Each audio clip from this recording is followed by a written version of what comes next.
அனைவருக்கும் வணக்கம். STM Tamil spare channel உங்களை அன்புடன் வரவேற்கிறது.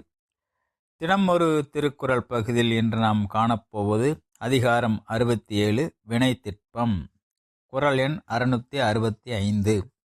குறட்பா: வீறு எய்தி மாண்டார் வினைத்திட்பம் வேந்தன்கண் ஊறு எய்தி உள்ளப்படும். மு. வரதராசனார் உரை. செயல்திறனால் பெருமை பெற்று உயர்ந்தவரின் வினைத்திட்பமானது நாட்டை ஆளும் அரசனிடத்திலும் எட்டி மதிக்கப்பட்டு விளங்கும். எனது கருத்து, ஒரு அமைப்பில் அல்லது நாட்டில் பெருமை மிக்க உயர்ந்தவர்கள் தம்முடைய செயல்களில் உறுதியுடன் இயங்கும்போது அவர்களின் செயல்திறமை அரசன், தலைவர் மற்றும் அனைவரின் மனதிலும் நீங்காத புகழைப் பெறும். இந்த காணொளியை கண்டதற்கு நன்றி.